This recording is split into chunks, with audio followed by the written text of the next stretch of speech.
പേര് സജിത്ര. ഞാൻ തിരുവനന്തപുരത്ത് നിന്നാണ് വരുന്നത്.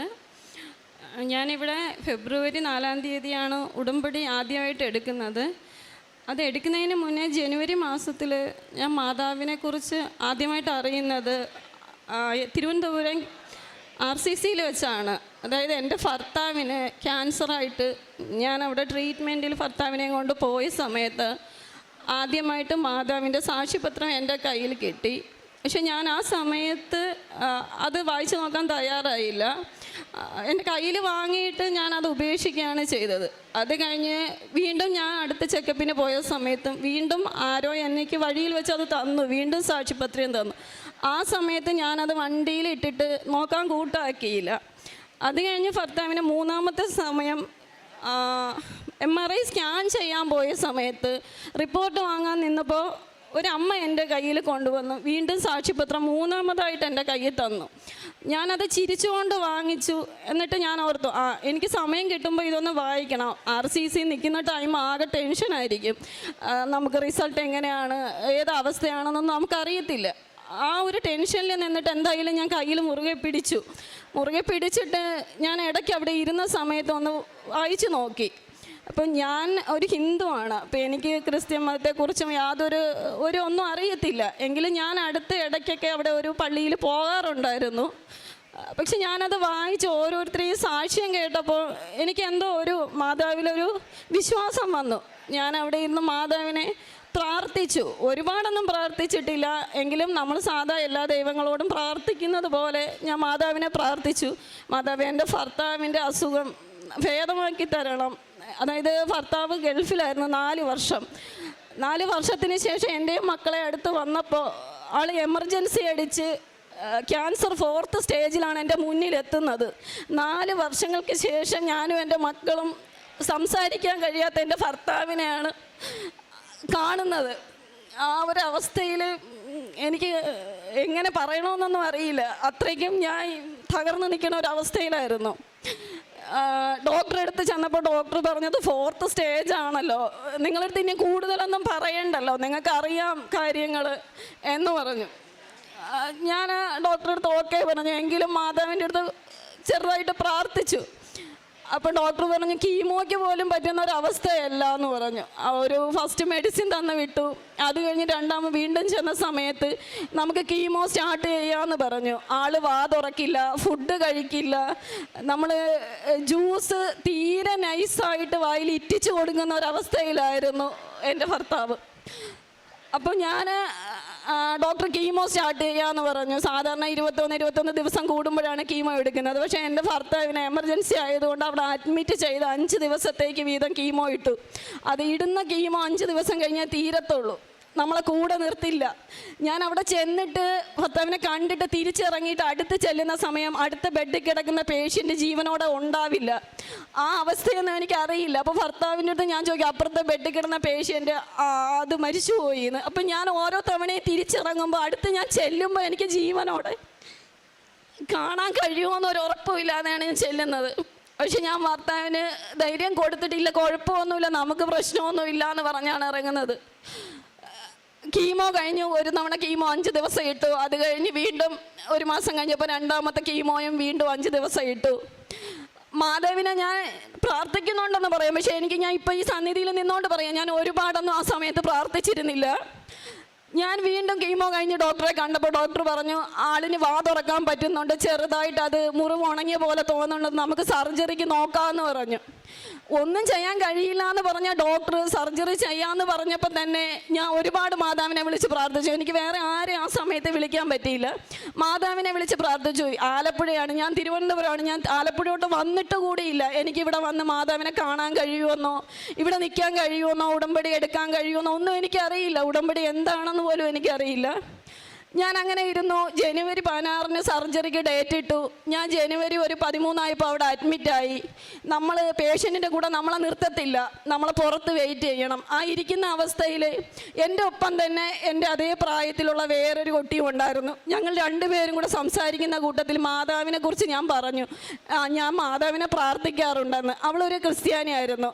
അവളെ എനിക്ക് പെട്ടെന്ന് ബാഗിൽ നിന്ന് ഒരു മാതാവിൻ്റെ കാശ് രൂപ എടുത്ത് എൻ്റെ കയ്യിൽ തന്നിട്ട് പറഞ്ഞു, നിനക്ക് മാതാവിൽ വിശ്വാസമുണ്ടെങ്കിൽ നീ ഇത് മുറുകെ പിടിച്ചോ, മാതാവ് നിന്നെ കൈവിടില്ല എന്ന് പറഞ്ഞു. ഞാൻ ആ മാതാവിനെ കയ്യിൽ പിടിച്ചുകൊണ്ട് ഭർത്താവിനെ അടുത്ത് കാണാൻ പോയി. ഭർത്താവിനെ അടുത്ത ദിവസം സർജറിയാണ്. ഞാൻ മാതാവിനോട് പ്രാർത്ഥിക്കാൻ ഭർത്താവിനോട് പറഞ്ഞു. പിറ്റേ ദിവസം സർജറിക്ക് കയറ്റി. ഡോക്ടർ സർജറിക്ക് കയറ്റുമ്പോൾ എൻ്റെ അടുത്ത് പറയുന്നത്, നമുക്കത് സർജറി ചെയ്യുന്ന സമയത്തെ എന്തൊക്കെയാണ് സർജറിയിൽ നഷ്ടപ്പെടാൻ പോകുന്ന അവയവങ്ങളെന്ന് അറിയാൻ പറ്റൂ, നമുക്കിപ്പോൾ ഒന്നും പറയാൻ പറ്റില്ല എന്ന്. ഞാൻ പറഞ്ഞു, ശരി ഡോക്ടർ, സർജറി എന്തായാലും ചെയ്യൂ എന്ന് പറഞ്ഞു. സർജറി കഴിഞ്ഞപ്പോൾ എൻ്റെ ഭർത്താവിൻ്റെ നാക്ക് പൂർണ്ണമായും എടുത്ത അവസ്ഥയിലാണ്. എൻ്റെ ഭർത്താവിൻ്റെ തൈറോയിഡ് ഗ്രന്ഥി രണ്ടും കട്ട് ചെയ്തു. ഒരു സൈഡിലെ മോൾ വരിയിലെയും താഴെ വരിയിലെ 5 പല്ല് കട്ട് ചെയ്തു. എനിക്ക് മാതാവ് മാത്രമേ അപ്പോൾ എൻ്റെ ഒപ്പം ഉണ്ടായിരുന്നുള്ളൂ. സത്യം പറഞ്ഞാൽ ഞാൻ ഒറ്റയ്ക്ക് ഇതെല്ലാം എനിക്കറിയില്ല. എനിക്ക് 3 കുട്ടികളുണ്ട്, എനിക്ക് ആരും ആശ്രയത്തിനില്ല. പക്ഷേ എൻ്റെ മാതാവ് മാത്രമേ എനിക്ക് ആ സമയം എൻ്റെ ഒപ്പം ഉണ്ടായിരുന്നുള്ളൂ. ഞാൻ പിടിച്ചു നിന്നു. അത് കഴിഞ്ഞ് അടുത്ത ദിവസം എൻ്റെ അമ്മയ്ക്ക് കാലുവേദനയും ഉണ്ടായിരുന്നു. അമ്മ ഡോക്ടറെ കാണാൻ പോയ സമയത്ത് അമ്മയുടെ കാല് പ്ലാസ്റ്റർ ഇട്ടു. അമ്മയും പിറ്റേ ദിവസം ഫെബ്രുവരി 17-ാം തീയതി പ്ലാസ്റ്റർ ഇട്ട് എൻ്റെ വീട്ടിൽ കൊണ്ടുവന്നിട്ടേക്കുന്നു. ഞാൻ ഹോസ്പിറ്റലിൽ സർജറി കഴിഞ്ഞ ഭർത്താവിൻ്റെ അടുത്ത് എൻ്റെ മകളെ അമ്മയും കൊണ്ട് നോക്കുന്നു. എനിക്കറിയില്ല എന്ത് ചെയ്യണം. ഇവർ രണ്ടുപേരെയും കൂടി എനിക്ക് ഒന്നും ചെയ്യണമെന്ന് അറിയാത്ത ഒരവസ്ഥ. ഭർത്താവിൻ്റെ സർജറി കഴിഞ്ഞ് ഞാൻ വീട്ടിൽ പോയി. ഒരു റൂമിൽ അമ്മ കാല് പ്ലാസ്റ്റർ ഇട്ട് കിടക്കുന്നു, അടുത്ത റൂമിൽ ഭർത്താവ് സർജറി കഴിഞ്ഞ് കിടക്കുന്നു. ഞാൻ മാതാവിനെ വിളിച്ച് പ്രാർത്ഥിച്ചുകൊണ്ടിരുന്നു. അപ്പം ഞാൻ മാതാവിനടുത്ത് പ്രാർത്ഥിച്ചിരുന്നു. നാക്ക് പോയി, ആൾ സംസാരിക്കുമെന്ന് ഒരു ഉറപ്പുമില്ല. നാക്ക് പോയ ആളിൻ്റെ അവസ്ഥ എന്താണെന്ന് എനിക്കറിയില്ല. പക്ഷേ മാതാവേ, എനിക്ക് എൻ്റെ ഭർത്താവ് സംസാരിച്ച് കേൾക്കാൻ കഴിഞ്ഞാൽ ഏത് ലോകത്താണ് മാതാവ് ഇരിക്കുന്നതെങ്കിലും ഞാൻ ആ സമയം മാതാവിൻ്റെ മുന്നിൽ എത്തിയേക്കാമെന്ന് ഞാൻ പറഞ്ഞിരുന്നു. സർജറി കഴിഞ്ഞ് ഒരാഴ്ച കഴിയും മുന്നേ എൻ്റെ ഭർത്താവ് നാക്കില്ലെങ്കിൽ കൂടി എൻ്റെ അടുത്ത് ചെറുതായിട്ട് സംസാരിച്ചു. എനിക്ക് അത്ഭുതം തന്നെയായിരുന്നു. ഞാൻ അതിൻ്റെ അടുത്ത ദിവസം എനിക്കറിയില്ല, എനിക്ക് തേടി പിടിച്ച് ഞാൻ ഇവിടെ വന്നു. ഇവിടെ വന്ന സമയം ഉടമ്പടിയെക്കുറിച്ച് എനിക്ക് ഒന്നും അറിയില്ല. ഞാൻ ഇവിടെ വന്ന് എല്ലാവരോടും ചോദിച്ചു എങ്ങനെയാണ് ഉടമ്പടി എടുക്കണേന്ന് പറഞ്ഞു. അപ്പോൾ രാവിലത്തെ സമയം കഴിഞ്ഞു, 2 മണിക്കേ ഉടമ്പടി എടുക്കാൻ പറ്റുള്ളൂ. ഞാൻ കയറി. എനിക്ക് തിരിച്ച് തിരുവനന്തപുരത്ത് പോകണം, പക്ഷേ എനിക്ക് അതൊന്നും പ്രശ്നമായിരുന്നില്ല. ഞാൻ 2 മണിയുടെ ഉടമ്പടി കയറി. വീട്ടിൽ എൻ്റെ കൊച്ചാണ് അച്ഛനെയും എൻ്റെ അമ്മയെയും നോക്കിക്കൊണ്ടിരിക്കുന്നത്, വേറെ വീട്ടിൽ ആരുമില്ല. ഞാനിവിടെ വന്ന് ഉടമ്പടി എടുത്ത് തിരിച്ചു ചെല്ലുമ്പോൾ എൻ്റെ അമ്മ ഈ കാല് പ്ലാസ്റ്റർ ഇട്ട സമയത്ത് മാനസികമായി തകർന്നു. കാരണം എനിക്ക് വേറെ ആരുമില്ല, എൻ്റെ ഭർത്താവ് ഈ അവസ്ഥയിലാണ്, അമ്മയും ഈ അവസ്ഥയിലായിപ്പോയി. അപ്പം ഞാനിതെല്ലാം കൂടി എങ്ങനെ മുമ്പോട്ട് പോകുമെന്ന് അമ്മയ്ക്ക് അറിയാത്തത് കൊണ്ട് അമ്മ മാനസികമായി തകർന്നിരുന്നു. അമ്മയ്ക്ക് ഉറക്കമില്ലാതെ ഉറക്ക ഗുളിക ഒരാഴ്ചയായിട്ട് കൊടുത്തുകൊണ്ടിരിക്കുന്ന അവസ്ഥയിലാണ് ഞാൻ ഇങ്ങോട്ട് വരുന്നത്. അമ്മയ്ക്ക് കാല് പ്ലാസ്റ്റർ ഇട്ടിട്ട് വേദന സഹിക്കാൻ പറ്റുന്നില്ല. ഡോക്ടർ പറഞ്ഞത് അമ്മയുടെ കാലിൻ്റെ 5 വിരൽ ദ്രവിച്ചു പോയിക്കൊണ്ടിരിക്കുകയാണ്. അമ്മ കുഞ്ഞിലെ കിണറ്റി വീണിട്ടുണ്ട്. ആ സമയത്ത് സംഭവിച്ച ക്ഷതത്തിൻ്റെ ഫലമായി പ്രായം ചെന്നപ്പോൾ ഈ ദ്രവിച്ചു പോവുകയാണ്. ഇനി സർജറി ഒന്നും ചെയ്യാൻ പറ്റില്ല എന്ന്. അമ്മ സൂയിസൈഡ് ചെയ്യുമെന്നുള്ളൊരവസ്ഥയിലാണ്. സൈക്കാട്രി ഡോക്ടർ പറഞ്ഞ് നമുക്ക് അഡ്മിറ്റ് ചെയ്യാം. ഞാൻ പറഞ്ഞു പറ്റില്ല, എനിക്ക് വീട്ടിൽ ആരുമില്ല, എനിക്ക് അമ്മയെ നോക്കാൻ വീട് വന്ന് നിൽക്കാൻ പറ്റില്ല, ഭർത്താവ് ഈ അവസ്ഥയിലാണ്. ഞാൻ തലേ ദിവസം ഉറക്കം ഗുളികയും കൊടുത്തിട്ട് ഞാൻ ഇവിടെ വന്ന് ഉടമ്പടി എടുത്തിട്ട് ഞാൻ രാത്രി 11 മണിക്ക് എൻ്റെ വീട്ടിൽ ചെല്ലുമ്പോൾ അമ്മ TV-യുടെ മുന്നിലിരിക്കുകയാണ്.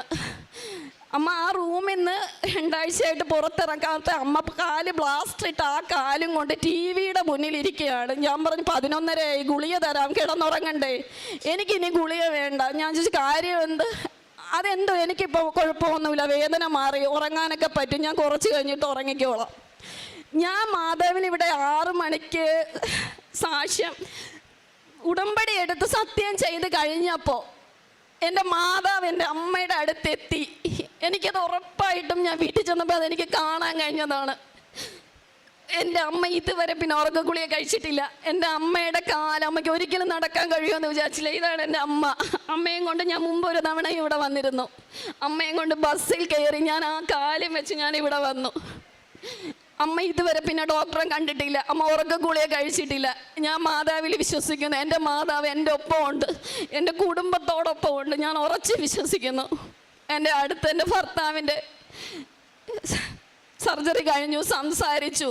അടുത്ത ഡോക്ടർ പറഞ്ഞു നമുക്ക് റേഡിയേഷൻ സ്റ്റാർട്ട് ചെയ്യാമെന്ന് പറഞ്ഞു. റേഡിയേഷൻ തുടങ്ങി. 30 റേഡിയേഷൻ. ഭയങ്കര ഒരവസ്ഥയാണ്. ഡെയിലി കൊണ്ടുപോയി റേഡിയേഷൻ എടുക്കുക. കഴുത്ത് ഫുള്ളും പൊട്ടി, മുറിവായി, കാണാൻ പറ്റില്ല. ആളിന് സ്വയം മരിച്ചു പോയാൽ മതി എന്ന് തോന്നിയ നിമിഷങ്ങളായിരുന്നു. ആള് എനിക്കിനി ഒന്നിനും കഴിയില്ല, ഞാനങ്ങ് മരിച്ചു പോട്ടെ എന്ന്. ആ സമയത്തെല്ലാം ഞാൻ മാതാവിനെ പ്രാർത്ഥിച്ചുകൊണ്ടേയിരുന്നു. രാവിലെ 5:30 എഴുന്നേറ്റ് ഞാൻ മാതാവിൻ്റെ മുന്നിൽ മുട്ടുകുത്തി പ്രാർത്ഥിച്ചു, അമ്മ എനിക്കാരുമില്ല, അമ്മയല്ലാതെ എനിക്ക് ആരുമില്ല, എനിക്ക് ഒന്നും കഴിയുന്നില്ല, ജോലിക്ക് പോകാൻ പറ്റുന്നില്ല, എനിക്ക് മറ്റാരുമില്ല, അമ്മ എനിക്ക് ശക്തി തരണം. ഞാൻ വൈകിട്ട് 6 മണിക്ക് പുറത്ത് ഇറങ്ങി കൂടി മക്കളെടുത്ത് പറയും, മക്കളെ മാതാവിനെ വിളക്ക് കത്തിച്ച് പ്രാർത്ഥിക്കണം, അതിനൊരു മുടക്കം വരരുത്, മാതാവ് മാത്രമേ നമുക്കുള്ളൂ എന്ന്. മാതാവ് എനിക്ക് ഒപ്പമുണ്ട്. റേഡിയേഷൻ 30 ഞാൻ പൂർത്തീകരിച്ചു. കഴിഞ്ഞ മാസം 28-ാം തീയതി റേഡിയേഷൻ പൂർത്തീകരിച്ചു. ഡോക്ടറെ കണ്ടപ്പോൾ ഡോക്ടർ എൻ്റെ അടുത്ത് പറഞ്ഞു, ഭർത്താവിൻ്റെ രോഗം ഏകദേശം പൂർത്തീകരിച്ചിട്ടുണ്ട്, നമുക്കിനി ഒരു പ്രശ്നവും ഇല്ല, 2 മാസത്തിനിടയ്ക്ക് ചെക്കപ്പിന് വന്നാൽ മതിയെന്ന്. ഈ ഒരു അവസ്ഥ എനിക്ക് എൻ്റെ മാതാവിനോട് എത്ര സാക്ഷ്യം പറഞ്ഞാലും എനിക്ക് തികയില്ല. ഞാനിപ്പം കാറ് വിളിച്ച് തിരുവനന്തപുരത്ത് നിന്ന് ഇവിടെ നിന്ന് വന്നതാ. എനിക്കറിയില്ല, കാറിന് വണ്ടിക്കൂലി കൊടുക്കാൻ പോലും എനിക്ക് പറ്റുന്ന ഒരവസ്ഥയിലല്ല. അത്രയും സാമ്പത്തികമായിട്ട് ബുദ്ധിമുട്ടി കഴിയുന്ന ഒരു വ്യക്തിയാണ്. പക്ഷേ എത്ര വില കൊടുത്തും ഈ സാക്ഷ്യം എനിക്ക് മാതാവിൻ്റെ മുന്നിൽ പറയാൻ കഴിഞ്ഞില്ലെങ്കിൽ എനിക്കത് പറ്റില്ല. കാരണം എപ്പോഴും നമ്മുടെ ഒപ്പം മാതാവുണ്ട്. ഞാനത് ഉറച്ച് വിശ്വസിക്കുന്നു. ഞാൻ ഏത് വഴിക്ക് പോയാലും RCC കിടന്ന സമയത്ത് ഒരു നേരത്തെ ഫുഡിന് വേണ്ടിയിട്ട് ഞാൻ അവിടെ ഒരുപാട് കഷ്ടപ്പെട്ടു. അവിടെ 1 മാസം 2 മാസമൊക്കെ കിടക്കുന്നവർക്ക് എല്ലാ ദിവസവും ആഹാരം വാങ്ങിച്ച് കഴിക്കാൻ കാശുണ്ടാവില്ല. ആരെങ്കിലും കൊണ്ട് തരുന്നത് കാത്ത് നമ്മൾ ആ വഴിവക്കിൽ നിൽക്കും. ആരെങ്കിലും പൊതിയും കൊണ്ട് വരുമ്പോൾ നമ്മളത് കൈനീട്ടി ഓടിച്ചെന്ന് വാങ്ങിക്കും. ഇത് വാങ്ങിച്ചായിരിക്കും നമ്മൾ കഴിക്കുന്നത്. എനിക്കറിയാം, ഞായറാഴ്ച ദിവസം അവിടെ ക്യാൻറ്റീനും ഇല്ല. ഞായറാഴ്ച ദിവസം ഞങ്ങൾക്ക് ആഹാരത്തിന് ഒരുപാട് ബുദ്ധിമുട്ടാണ്.